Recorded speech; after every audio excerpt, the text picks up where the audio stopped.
Een klein wezen dat groeit tussen de ingewanden van een ander wezen. Bonkend, om op een dag gebaard te worden. Een verheven roeping, zegt de een. Het werk van de natuur, zegt de ander.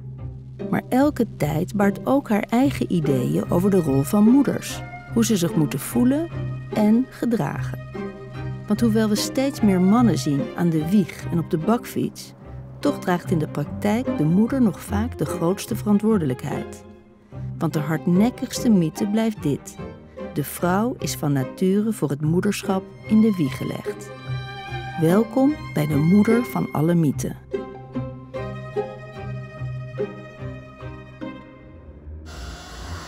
I had understood pregnancy to be a relatively straightforward physical process, with a few hormonal days here and there. I thought the baby would grow inside my body as in a flower pot, that I would still be the same person. As I came close to term, I realized that something else had been accreting within me too. A strange admixture of unexamined moral assumptions about motherhood.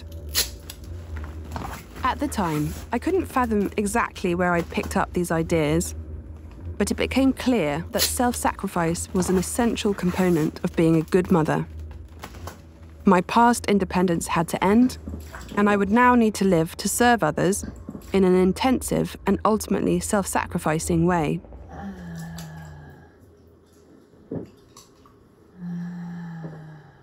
The experience of becoming a mother, of pregnancy, of birth, of early motherhood is so underwritten and underrecorded. When I had my first child in 2016, and I'd done a literature degree, I'd been privileged to be highly educated and read a lot, and yet I had very little idea of what childbirth entails, of what the care of an infant entails, because these experiences are very lacking in our Western culture and literature. Over mij is er wel van alles geschreven. En ik sta op eindeloos veel afbeeldingen. Miljarden aanbieden mij. Maar niemand kent mij echt. Behalve als de oermoeder of de moeder van. Jullie hebben mij tot het archetype van de perfecte moeder gemaakt. Zelfs in hedendaagse verbeeldingen van moeders zie ik kenmerken van mijn beeltenis doorschijnen. Die serene blik, de verstrengeling en de totale toewijding lijken in het moederschap gebeiteld. Ik weet niet hoe cool, want dat is zoiets typisch Vlaams, die Maria-devotie. Dat zo helemaal rond die Maria... En ik had daar zo een keicoole conferentie over gevolgd onlangs, dat die zo heel lang is voorgesteld, zoals de ultieme, de oermoeder, waar iedereen zich aan moest identificeren, terwijl dat echt de minst relatable moeder van allemaal is. Want die is onbevlekt ontvangen en die krijgt dan een soort halfgod. En die is dan zo de ultieme perfecte moeder als ze staat te rouwen om haar kind aan het kruis. Dus die is volledig unrelatable. Ik vind dat interessant om te zien hoe dat beeldvorming vandaag is. Je gaat veel meer naar dat lijfelijke. We zijn dat nu aan het ontdekken van wat is het werk van moederschap en hoe raast dat door je lichaam. En dat Maria-beeld is daar heel onthecht van. Zo de Instagram-mom van 1930. Toch? Natuurlijk zijn moeders van alle tijden. Toch zijn de regels die bij het moederschap horen niet tijdloos. Ik zie ze allemaal passeren. In de jaren 20 raadde de Amerikaanse psycholoog John Watson stellig af je kind te kussen of knuffelen. Vriendelijk de hand schudden in de ochtend zou beter zijn. In zwart-wit tijden moest je een strak voedingsschema aanhouden, want baby's waren verdomd manipulatieve wezentjes. Nu moet je vooral luisteren naar de emotionele signalen van het kind. I remember standing in the doctor's room and holding her, and she was crying, and I probably looked kind of crazy with my hair everywhere and basically wearing pajamas and very tired. I hadn't slept more than a few hours a night really, all the way through. And the doctor said to me, she is anxious, she's picking up on your anxiety. You know, she can feel your anxiety. And I remember leaving that day and just thinking, how can I make sense of this? You know, so many new mothers obviously will feel anxious because it's a life or death work.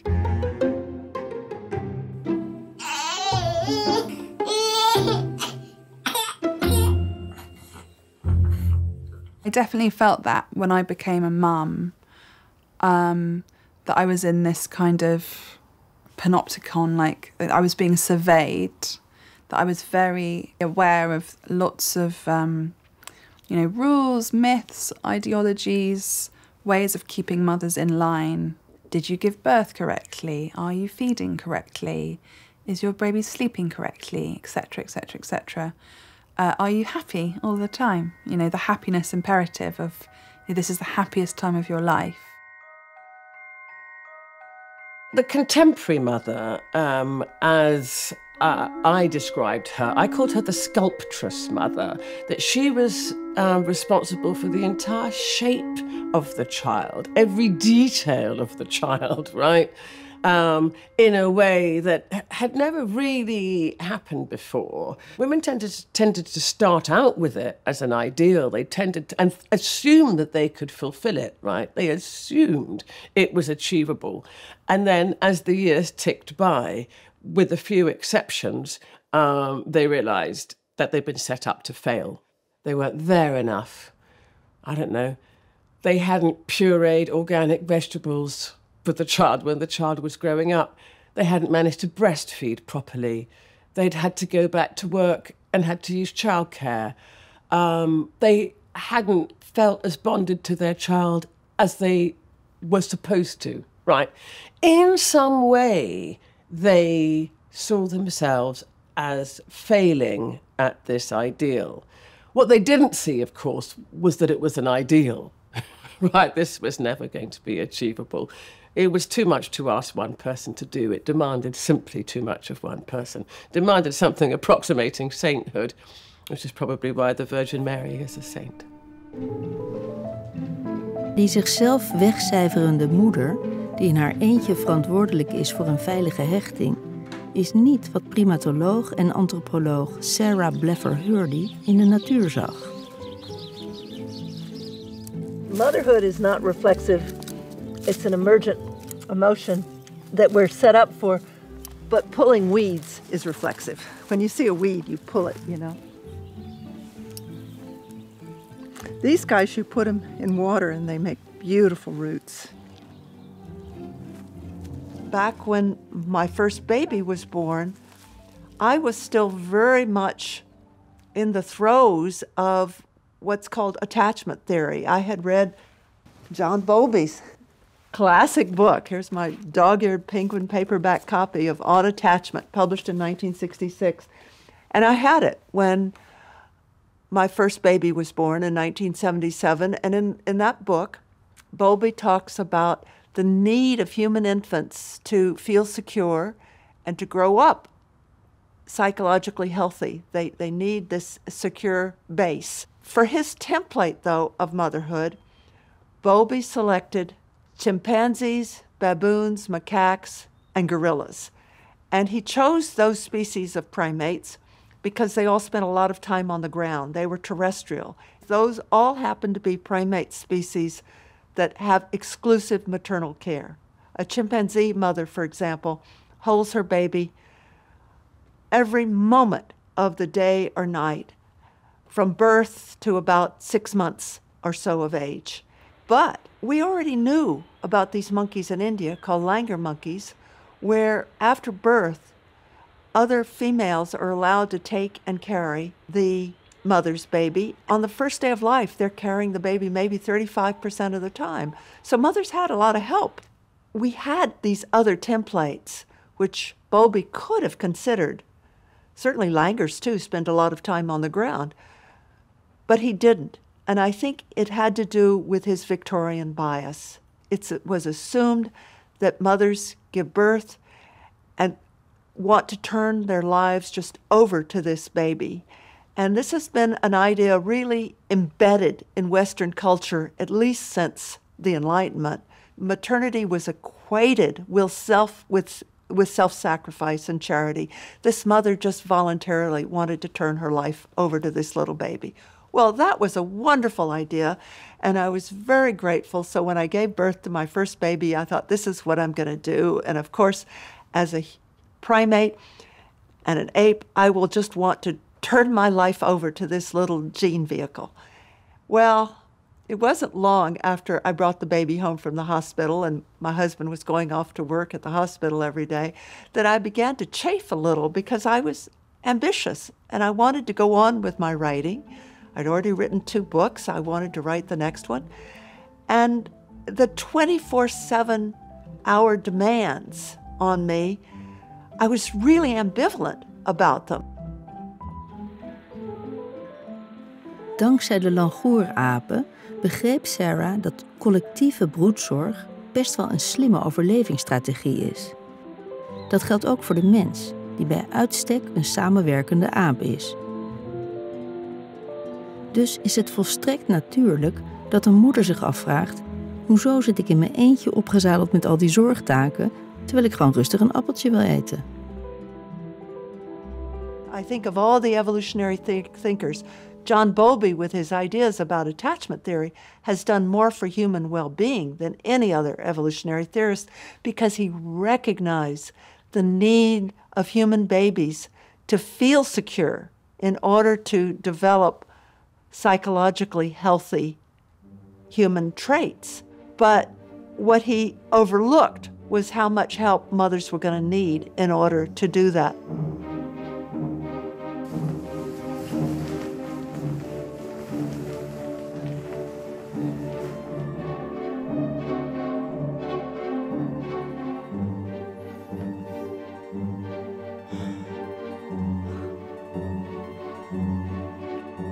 It can sometimes feel as though the way we're raising children now is the way it always was.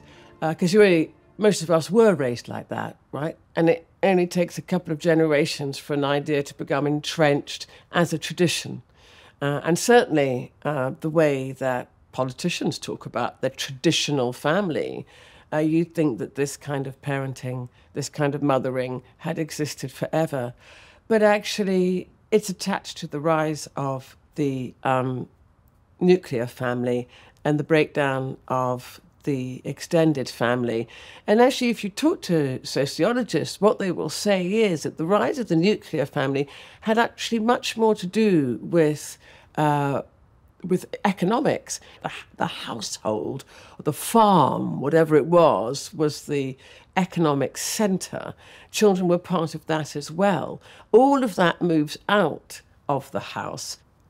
Men, principally, going out to work, at least in a certain class, in the middle class. It was men who went out to work, who brought home the wages, and all that is left in the house now is the mother with her children. And so raising a child becomes an entirely private occupation. Het kerngezin, liefst in actie binnen de 4 muren van de eengezinswoning, wordt veelal als het ideale thuis voor kinderen beschouwd.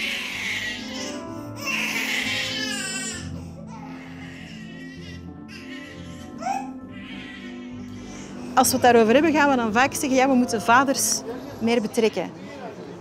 Ik denk dat dat waar is. Dat wil ook zeggen dat je vaders moet serieus nemen als zorgverleners. Wat dat ook veel te weinig gebeurt. Maar ik zou niet willen dat vaders even manisch moeten gaan zorgen als moeders. Ik denk dat het interessant is om te kijken hoe kunnen we de toekomst van kinderen niet laten afhangen van de kleine praktijken in huis, maar ook van een bredere verantwoordelijkheid. I think society has become divided into what I think of as the haves and the have-nots. The have-nots have children. No, sorry, it's the other way around. The have-nots don't have children. The haves have children. Partly that's been a result of what we are perceived as having chosen. And it's created a schism such that people who don't have children seem to play no part at all in the role of family life of people who do have children. Such that it is taken as a presumption to ask somebody, or at least it doesn't even occur to most parents, to ask somebody who doesn't have children to in any way help them with the childcare. So what we have instead is a kind of exchange of duties, of tasks. You look after my child for an hour, I'll look after your child for an hour. You carpool and take the kids to school one day, I'll do it the next day. But the idea that anyone who doesn't have children is part of this, it could be in any way part of these sorts of arrangements, is no longer even within the boundaries of discussion.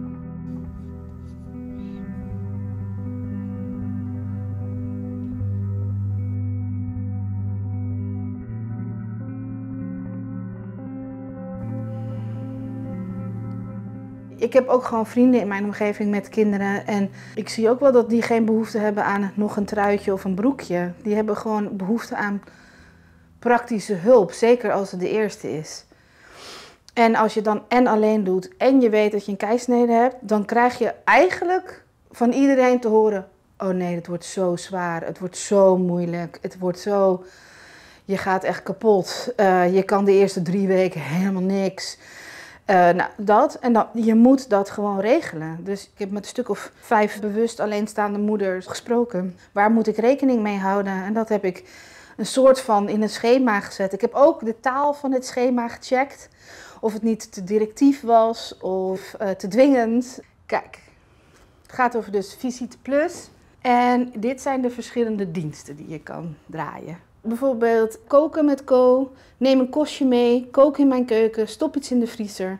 Ik probeer te eten en als je het leuk vindt, eet je ook zelf je eigen hapje. Ik kan niet koken. Of ik kan wel koken, maar op dat moment kan ik niet koken. Ik heb ook slapen met Co. Er is op zolder een logeerbed, daar mag je slapen.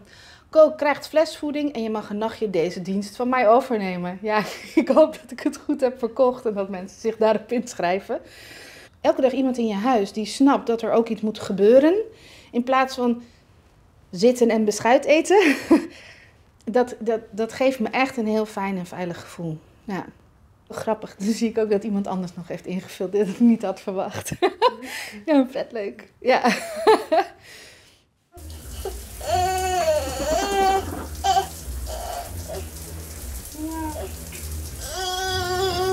Kijk. Hoppakee.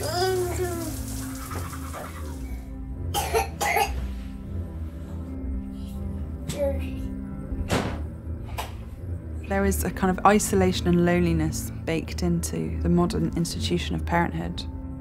The vast majority of new mothers will experience loneliness and isolation, with mothers often spending 8 hours a day alone with a baby. And while I'm quite introverted, I quite like my own company, and but I found the experience of being alone for long periods of time with a baby who was crying quite a lot, and I had feeding difficulties and recovering from birth.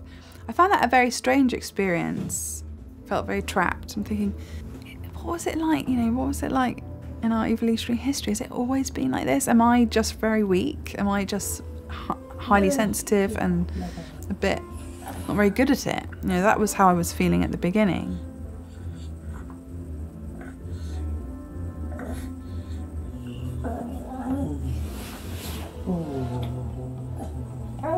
In the course of researching Mother Nature, I realized that an ape with the life history attributes of Homo sapiens, that is, an ape producing such costly, slow maturing offspring that require so much for so long, could not possibly have evolved unless these bipedal ape mothers out on the African savanna in the Pleistocene had had a lot of help.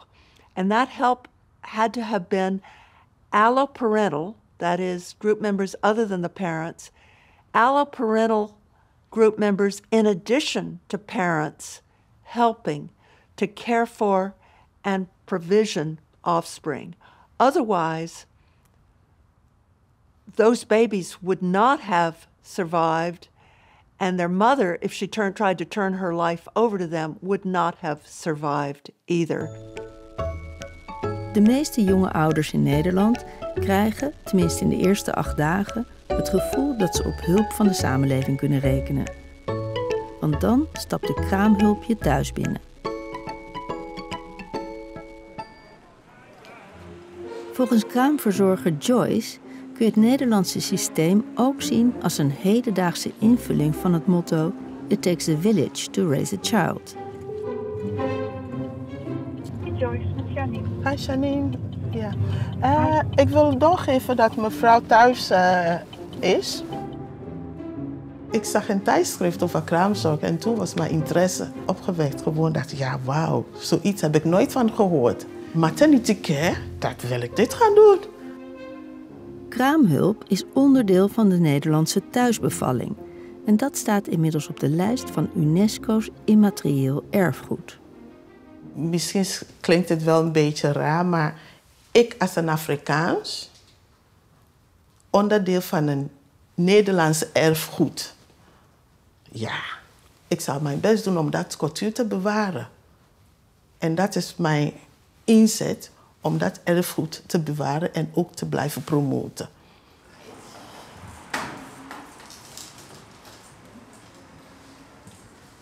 Hey! Good morning. Hi.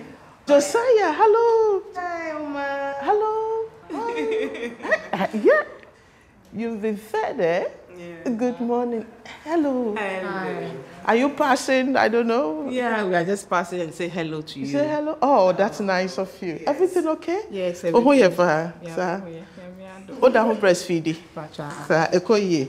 Yeah, mo be hu me de betimi atena se. Say enye yi dia. Right, okay. And the mombra inside of her. Good. Yeah, moment. Yeah, it's not fair.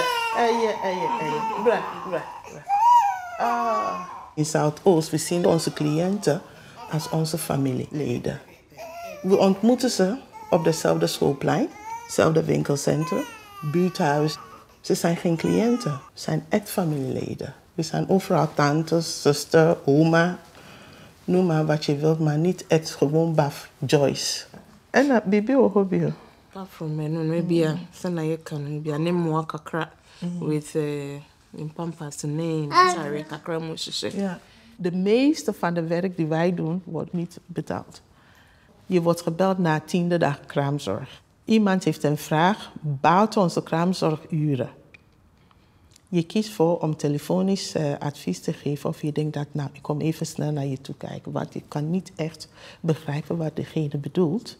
Of met angst is aan de telefoon, dan ga je gewoon snel, je stapt op de fiets.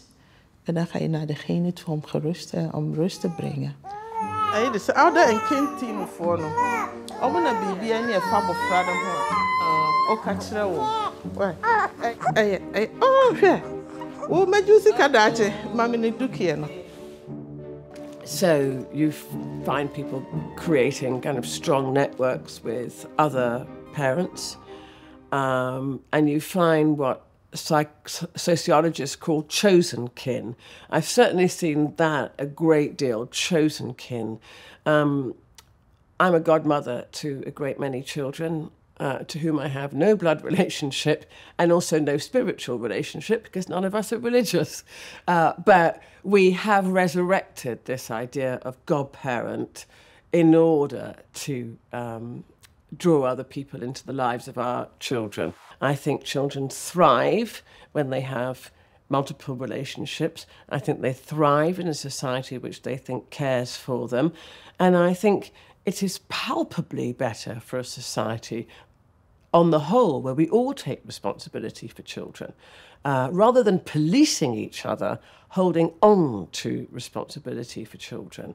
If I wanted to see structures change and attitudes change, it would be towards saying that less reinforcing of this idea of the perfect mother, more of us all taking responsibility for the children in our society, who, by the way, will one day have responsibility for us.